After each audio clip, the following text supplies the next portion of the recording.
弟兄姊妹平安啊！喺過去咧，我哋唔同嘅小組裏邊咧，都有分享關於理財嘅教導。唔知你喺當中有冇學到一啲嘅竅門，甚至乎喺你嘅生活裏面，當你嘅理財處理得好嘅時候，會唔會已經享受到當中嘅祝福？我哋咧其實好希望過一個蒙福嘅人生啊！但係你會唔會好似以下呢個人咁樣樣呢？曾經有一個人，佢出生就於一個貧窮嘅家庭，佢整個環境、整個嘅氣氛都係一個好貧窮嘅一個環境當中，但係佢好發奮圖強，佢努力咁樣去做嘢，賺大錢啊！俾佢賺到錢嘅時候呢，佢嘅生活就過得好好咯噃。但係當佢生活好咗之後呢，佢又開始學另一種嘅生活，佢咧揮金如土。浪費好多嘅金錢，大吃大喝。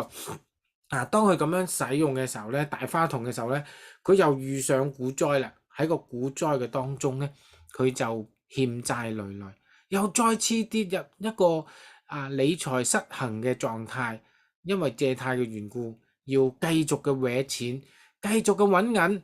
佢嘅一生咧，好似就係為咗錢而生存。更加咧，周旋於喺有錢冇錢嘅循環嘅當中，佢就好似為錢而過一生。弟兄姊妹，唔知你嘅生活係點樣樣嘅呢？你係為咗生存而去搲銀呢？定話你已經好好啦，你能夠好努力賺錢，嗰個享樂嘅人生，嗰個較為優質嘅生活呢？其實我哋話想過一個富足嘅生活呢，係好事嚟嘅喎。上帝都想我哋嘅生命豐富有富足嘅，佢會祝福我哋。但係你係咪過緊一個健康嘅理財生活呢？係咪又健康而又蒙神祝福呢？如果你活喺一個健康嘅理財嘅生活當中，又蒙神嘅祝福呢，我相信你所賺嘅呢係會多過你使嘅錢嘅，即係話你一定會有餘嘅。你所賺翻嚟嘅係多過你所需要嘅，咁樣嘅時候，你會點樣過你嘅生活呢？你會去買新車、買樓換大屋，或者想提升你嘅生活質素，買啲名貴嘅衣服啦，食得好啲啦，呢啲咧都係好嘅。我哋都想提升我哋嘅生活質素，不過當我哋咁樣去有所追求嘅時候，我請你留意下。呢個世界咧係不斷都教導緊我哋咧，去點樣去過一個優質嘅生活之餘咧，更加指向我哋一個方向，一個終點係咩咧？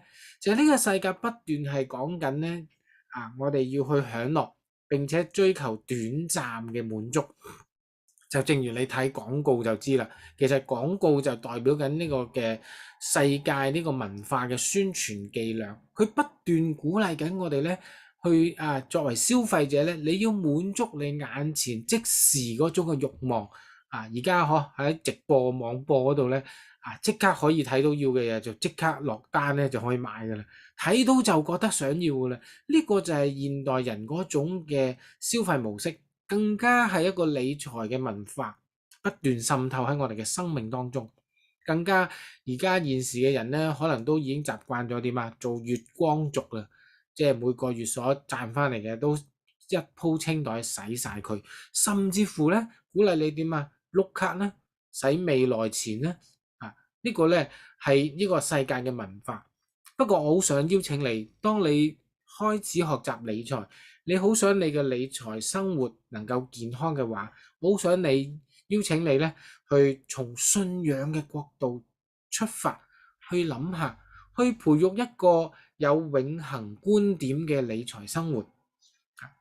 因為其實弟兄姊妹，我哋知道人生咧其實好苦短，雖然我哋人生可能強壯嘅80歲正常都有60、70歲，係咪？而家更加長時間有個生命咧係更長命，但係當我哋睇翻呢幾十年嘅裏邊，相對於永恆嚟講，其實佢可能係一個好短暫嘅時間，更加我哋話咧短暫而痛苦，係咪有時人生苦短啊！所以弟兄姊妹，當我哋喺今生嘅投資嘅裏邊你可能係投資喺啲今生短暫嘅即時嘅享樂嘅裏邊，但係我哋會唔會都能夠可以動用你所擁有嘅，甚至乎你賺多咗喺度嘅。你去投資喺永恆嘅事情上面咧，相對今生相對短暫嘅事情，永恆嘅資產一定係比短暫同今生嚟得更加長久。係你未來嘅時候喺永恆嘅裏邊，你能夠可以永遠咁樣享用嘅。就正如咧，摩西就係一個好嘅例子啊。摩西咧，我哋要睇希伯來書第11章24至到26節咧，佢就形容摩西佢放棄做埃及王子。希伯來書點樣形容咧？佢話摩西因着信長大了，就不肯稱為法老女兒之子，他寧可和神的百姓同受苦害，也不願暫時享受罪中之樂。他看為基督受的凌辱，比埃及的財物更寶貴，因他想望所要得的賞賜。摩西放棄佢嗰個埃及王子，放棄追求財物嗰個嘅享樂，而佢咧去追求比財物更加寶貴喺永恆裏面有份嘅一個祝福。呢個係好緊要嘅。就係我哋投資永恆係一定比今生短暫係更加蒙祝福嘅。就好似彼得前書1章17節咧，彼得都鼓勵我哋要做咩咧？要存着敬畏嘅心度你們在世寄居嘅日子，因為呢個短暫嘅日子，我哋能唔能夠表達出我哋嗰份嘅敬虔咧？我哋會唔會回應上帝咧？所以佢喺第2章第11節都講咧，去提醒我哋親愛嘅弟兄啊，你哋係客旅嚟嘅，係寄居嘅。我勸你哋咧要點啊？禁戒肉體嘅私慾。呢個嘅私慾咧係同靈魂即係私慾咧係同呢個靈魂咧爭戰嘅。所以咧，弟兄姊妹，當我哋話我哋喺現今嘅世代裏面，人人都追求肉體嘅滿足佢想滿足自己嘅慾望嘅時候，會唔會你反過來去為着永恆去過一個簡樸而知足嘅生活呢？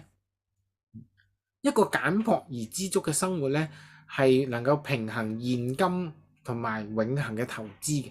即係話喺現在嘅世界裏邊，我哋能夠去處理得好好，能夠簡單嘅生活足夠啦，而係滿足到嘅。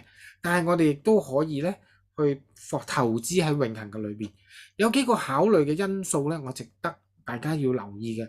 你要過一個簡樸而知足嘅生活呢，你要點做呢？就係喺呢個嘅首要嘅大前提裏面呢，你要知道你要討神嘅喜悅，你要過一個討神喜悅嘅生活，錢係要用得合宜亦都要用喺呢討神喜悅嘅事情裏面。唔係叫你唔花錢，唔係叫你唔娛樂，唔係叫你咧唔要去過一個好嘅生活，而係當你點樣使呢啲錢嘅時候，你有冇去尋求神喺用錢上面嘅指引呢？